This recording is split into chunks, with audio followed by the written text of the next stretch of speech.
By the time morning broke bright and scarlet over the prairie, Grilby was already kicking around dust in his kitchen, and had been for some time.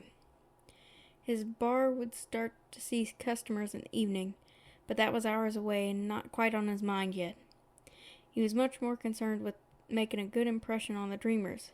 Sure, they liked him, but asking a man to take in a stranger and pay in advance for his work was a mighty big favor, and it didn't hurt to butter them up a bit. And the dreamers sure had a soft spot for those kids of theirs. Some folks might probably go so far as to call 'em spoiled, but those folks probably ain't met the kids in person neither.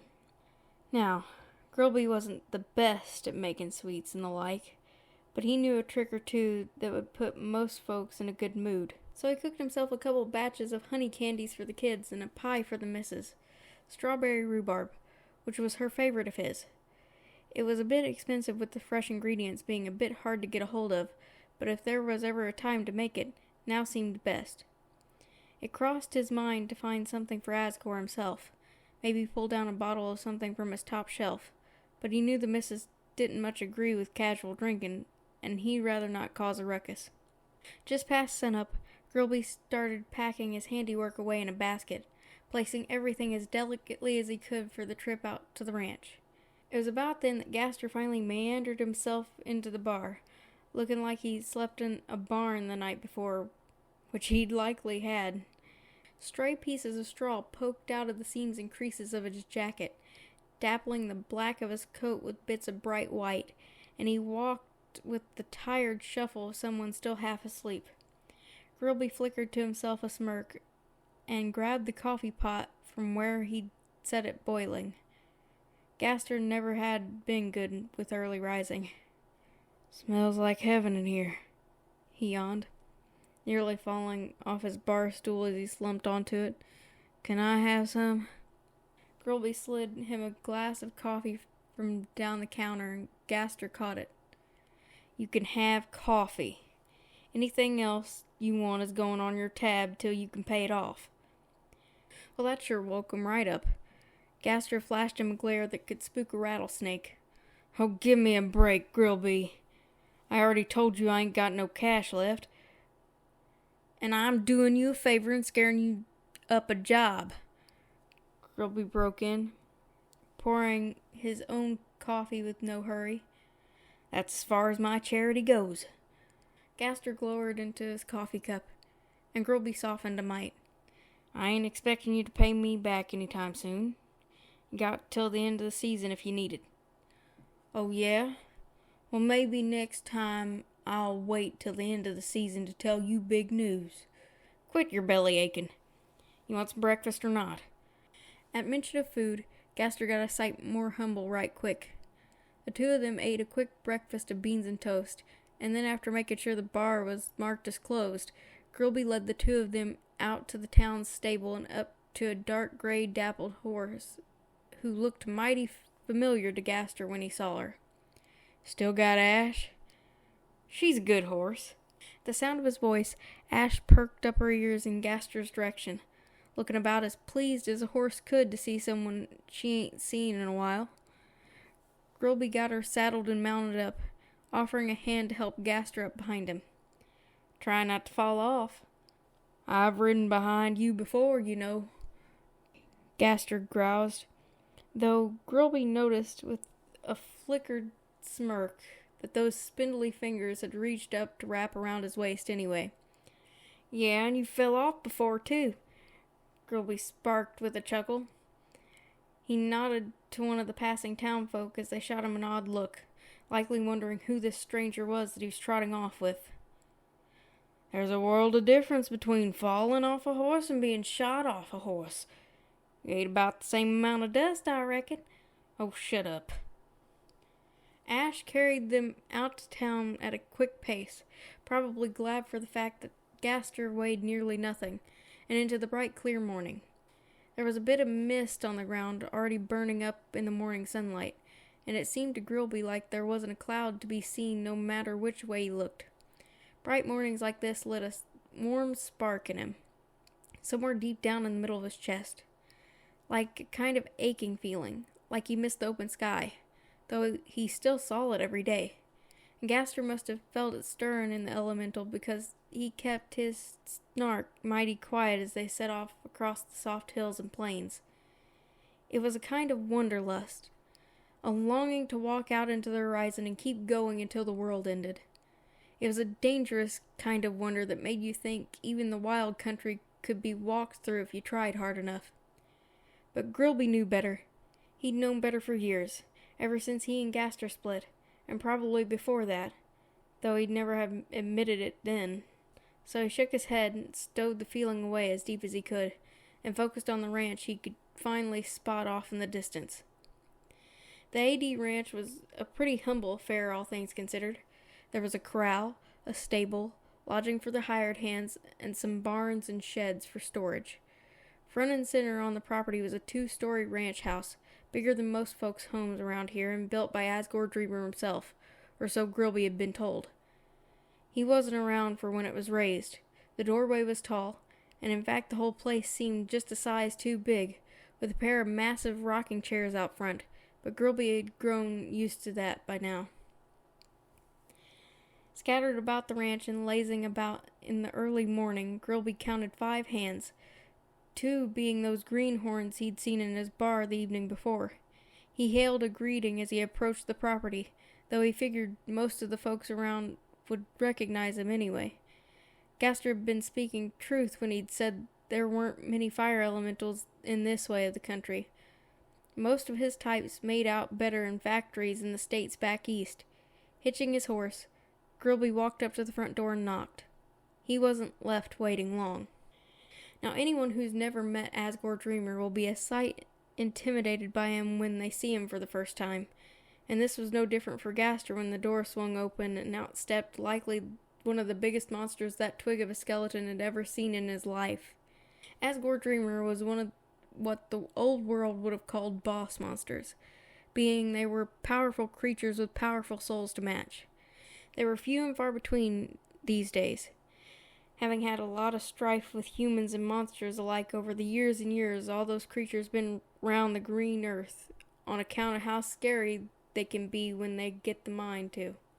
And Asgore, with a pair of big curling horns that make a longhorn shy, a massive barreled chest and arms like tree trunks, well, he was shaping up to be one of the scariest looking monsters Gaster had ever seen.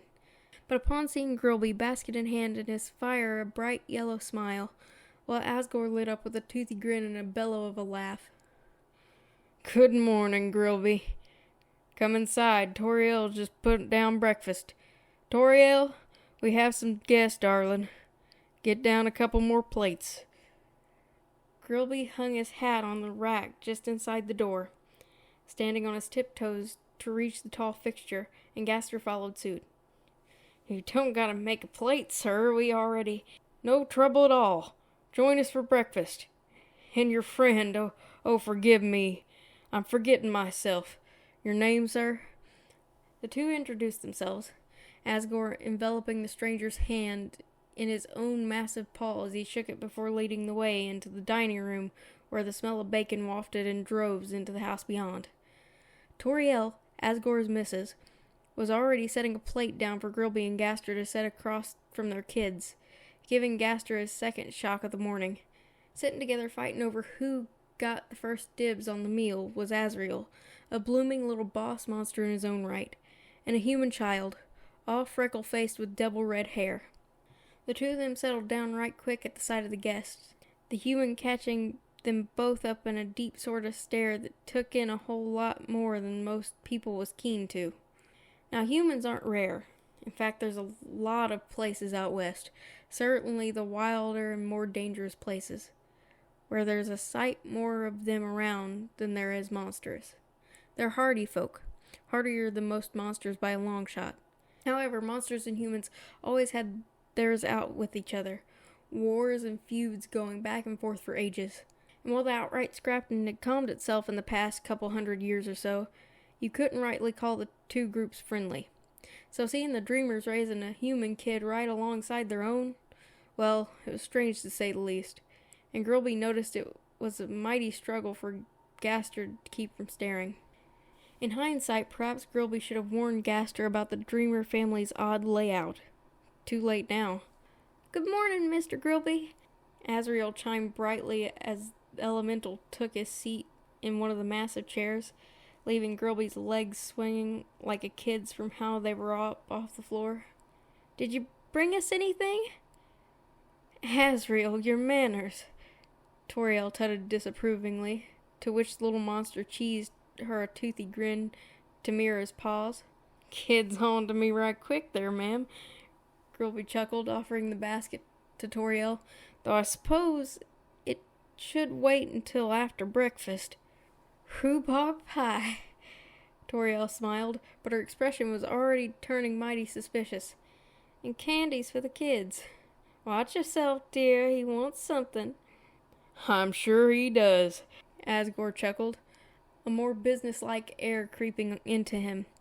He sat up a little straighter, and he looked down at Grilby, sharp and keen. "What can I help you with, Grilby?" "Hate to bother you with business while you're eating your meal. Kids will have to learn what our business is about at some point," he replied easily. Grilby glanced at the pair of kids, who seemed far more interested in who could get the last flapjack, but shrugged and spoke his piece anyway. "You've met my friend Gaster here. Two of us was thicker than thieves a few years back, before fate sent us on our ways, as it were. But he's come across some hard country to find me again. It's put him on hard times. Was hoping you could hire him on." "Trouble is," Gaster took up, not wanting Grilby to do all his speaking for him, "I ain't got nothing to my name, sir. So I'd be asking a mighty favor of you if you could lend me a horse, and be patient with me learning the ropes. You ever work a roundup, son?" "Not a day in my life, and that's the truth of it." Asgore raised one of those bushy eyebrows of his, glancing hard in Grilby's direction. "No wonder you were putting on airs." "I ain't a stranger to making camp out of nowhere," Gaster offered. "I can hunt and track well enough. I'm willing to put my fair share of work in. I just need a little help getting back on my feet." Now Asgore was a kind monster, but he wasn't a fool, and he sat back in his chair and caught Gaster up in a long, hard sort of look, studying him, like he could figure him out just by looking hard enough. Finally he said, "How do I know you're not going to take that horse of mine and ride off with it while I'm not looking?" Gaster managed to get his mouth open before Grilby was speaking over top of him. "I don't expect you to trust a word of a monster you've never met, but you could trust mine." "You'd vouch for him?" "Yes, sir, and I'll do you one better past that. I'll help you train him on the range out here," Grilby said. "If you were going to ask my help again this year, of course." "Well, hard to argue with that, I suppose," Asgore hummed, and the edges of his business voice started to soften. "And it was mighty nice of you to bring something all the way out here for the kids and the missus." Asgore nodded in the direction of the corral outside. "Grilby, go help him find a horse. I'll have some paperwork for you when you get back in. Be quick about it. Coffee's getting cold." Grilby let the pair of them out back, flickering a smirk at the quiet, sort of startled look Gaster couldn't shake off. "Just like that? Just like that? They owe you a favor or something?" "Nah, they don't do favors," Grilby shrugged. "They're the kind of folks that think if you're good to most folks around you, they'll repay it in kind. They're not stupid. Asgore knows trouble when he sees it, but he also knows trouble picks favorites." "Now you just sound superstitious." Grilby flickered a devil of a smirk at Gaster. "Superstitious or not, family ain't been nothing but kind to me, and they ain't had no house fires. There's that, I suppose." Gaster had done a sight of work in his life, only some of it honest. But he knew how to ride a horse, and that was about the only solace when 2 days later he and Grilby were trotting out into the middle of God's country hunting cows. Though Grilby was a bit more at home when it came to the roundup and drive. Fact of it was, the horses had far more cow sense than the two of them did, but at least Grilby had done this sort of thing a bit before. The objective was simple enough, at least. See, cows have to eat. And when you own a big plot of land like this out in the middle of nowhere, it gets mighty hard to try and fence all the stock in one place and keep them all happy. So most times it was easier to just let them graze wherever they damn well felt like it. Then twice a year, come the time for driving the beasts to market, you round them all up, brand all the calves and strays, and get them to the nearest buy-in town.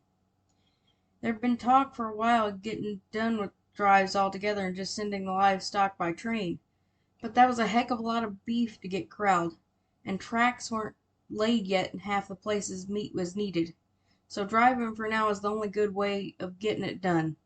But before all that, the counting and the driving and the selling, there was the roundup, where all the scattered stock had to be brought in. And in little ranch towns like this, where all the money was in the cattle, well, a good bit of the town came out to help. If you weren't tracking and roping, you were branding, or you were counting, or you were making food and drink for the people who were.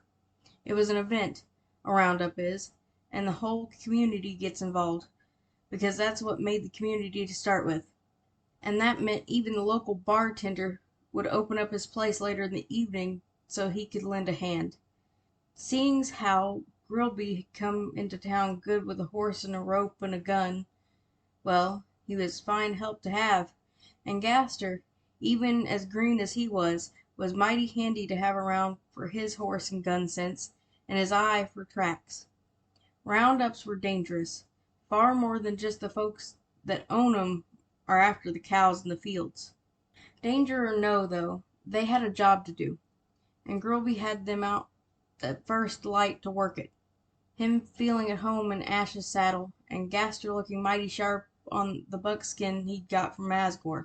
They started with a bit of scouting, running up and down the hills and gullies in search for any sign of livestock, and to be honest, reminded Grilby a mighty bit about old times when they was a sight closer. And all the while Gaster whistled as they went, mostly broken pieces of hymns like Blessed Assurance and the like. When he was feeling adventurous he'd change their key, make them sound major or minor just to feel what it'd sound like. Put a sort of ache in the back of Grilby's soul, all nostalgic and hurtful, and he realized he hadn't heard much music in the past 5 years since he and Gaster'd split. Gaster was a whistler, a singer, a talker. He was the kind of monster whose mind was always working in winding trails like up a mountain spine, and he talked like it too. Grilby was just quiet, and he was never more aware of how quiet he was than when he had heard how loud Gaster was. The kind of sweet-sounding loud that made him wish he'd keep filling the quiet in, like a river on a dark night. Like he could listen to Gaster for weeks, whistling and talking and singing, and he wouldn't get weary of the noise. Grilby shook his head. Cows. They were looking for cows.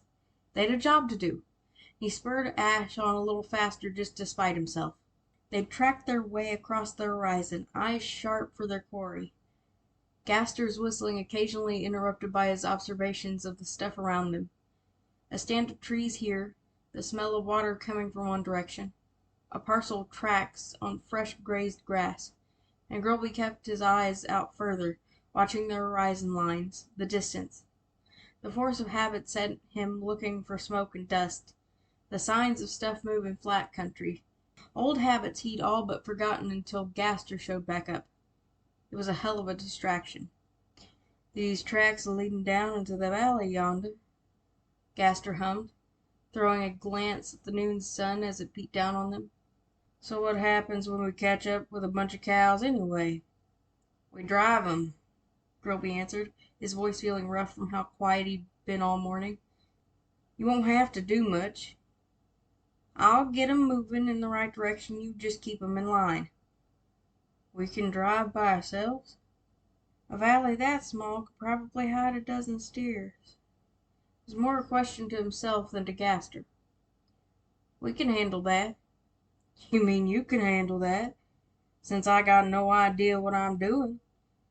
Since when did you ever know what you were doing?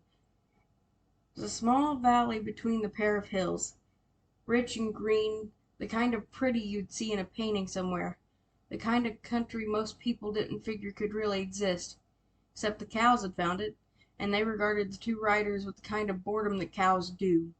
Most of these beasts were branded, save for a couple calves Grilby spotted, which means they'd done the roundup once or twice and knew what was coming next.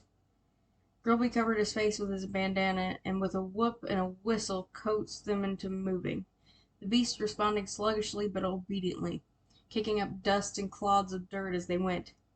Over the ruckus, Grilby instructed Gaster to stay on one side of the herd, keeping an eye on the beasts so no stragglers were left behind. And they drove, slowly. That was the thing about driving cattle.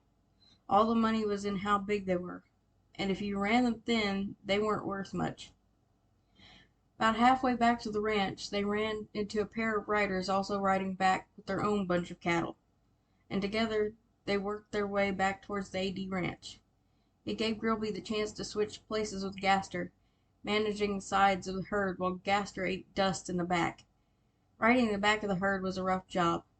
You spend all your time eating the dirt the herd kicked up, and for folks with more to do about their insides, humans especially, you got wheezy by the end of the day.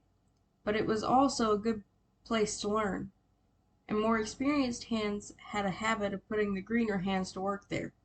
It was getting on into the afternoon by the time they made it back to the AD, and Gaster cut up beside Grilby, his black clothes dusted red and gray. "Well, that wasn't so hard." "You say that like we're done." Gaster glanced in the direction of the sun, his smirk falling off his face. "You think we can find anything and bring it back by nightfall?" "Not by nightfall," Grilby shrugged, "but we can camp out here. You're used to that sort of rough, right?" Used to it, probably. But if looks could kill, Gaster sure was fixing to find out with the glare he threw in Grilby's direction. All the elemental could do was laugh. "Asgore should have some supplies we can take out," Grilby instructed, nudging Ash in the direction of the crowd to help out the folks working there. "Grab some coffee and something for breakfast tomorrow, and we'll hit the trail." He didn't wait for an answer, but he knew Gaster was doing as he was told, another old habit rising up to the surface. Grilby helped cut the herd, steering a handful of unbranded stock into a separate corral where he saw Asgore working, and in spite of himself he got distracted watching. He had a cow tied up still, ready for a brand, but Asriel was making quite a fuss about it. A right racket of protest and tears. Grilby thought he heard something like, "I don't want to hurt the cow," in the mess of stammerings and stutterings. The kid kept his face buried in his paws, refusing to look up at his dad and at the brand in the big monster's hands, absolutely inconsolable. "Asriel, this is the thing you've got to learn, son," Asgore was saying, his voice coaxing but low. Grilby could hear the impatience in it. "Now come on, son. Last season you said you'd be fine to do this. You promised me, remember?" Grilby could see a war on Asgore's face. Asgore was a patient monster, and he had an almighty soft spot for his kids. And there was a big part of the monster that wanted to just let Asriel go and get to work on something else. Surely the kid had dodged this particular chore for this long. But there were also some firm lines starting to draw themselves on Asgore's brows, like he might finally put his foot down about something. And that was when that little red head of his snatched the brand out of his hand and did it themselves. To be honest, Grilby hadn't even noticed Asriel's sibling standing there until just now, and it gave him a spark of surprise when the kid was suddenly moving. "Kara!" Asriel shrieked, looking angry for all his crying. "Why did you do that?" Kara shrugged. "Thank you for helping your brother," Asgore sighed, gently taking the brand out of Kara's hands and getting around to untether the steer. "But he needs to learn this himself." Well, Asriel looked downright horrified as Asgore got a new calf hitched for a round two, and before Grilby could really think of what he was doing, he started walking his horse over their direction. "Mr. Dreamer, sir, a word with you, if you don't mind." Asgore turned his face to him, Grilby nearly at his eye level even on horseback. Me and Gaster was fixing to head out tonight and see if we can't get a head start on tomorrow. Kids ever spent the night out on the range?" Grilby couldn't tell if the sour look Asgore gave him was on account of him being done with the kids, or because Azrael had managed to dodge branding for the second time in as many minutes. But that soft spot of his was already making itself known. "I reckon they haven't. Would you be willing to take them?" "Sure." Grilby flickered an easy smile. "It'll be nice to have something small and loud to distract the coyotes when they come circling close." "Coyotes?" Azrael stammered, looking damn near like he was about to go to tears again. "He's just messing with you," Asgore chuckled, a deep rumbling sort of noise that put most folks in the mind of thunder. "Go get saddled up." "But well, I suppose I can just take Kara," Grilby said, making a show of looking thoughtful. That's probably a good idea. Then you can keep helping your dad with Brandon here." Now that just about made all the fur on little Azrael's head stick straight up. But before he could freeze up too bad, Kara put a freckled hand on Azrael's arm and started tugging him off in the direction of their stables, where the Dreamers kept their personal stock of horses. "You're mean as a rattlesnake, Grilby, scaring Azzy like that." Asgore smirked, and then crossed his arms. "That boy's got to learn to have a spine." "Won't do to have the kid grow up yellow," Grilby said. "But he's still got some time to learn. Besides, a few days out in the middle of nowhere with nothing but wildcats and coyotes probably make all the farm work look downright tame." "That's true. I was a hell of a lot braver the second time I had to deal with a bear than the first." "Shoot! What bear doesn't take one look at you and try to find something kinder to eat?" "A bear that's mighty hungry, I guess." Asgore laughed, a booming sound that nearly spooked some of the livestock nearby. Then he sobered up a bit and said, "Take good care of my kids out there, Grilby." "Like they was my own kin," Grilby reassured him. Then, figuring he was dismissed, he turned his horse in the direction of the bunkhouse to break the news to Gaster.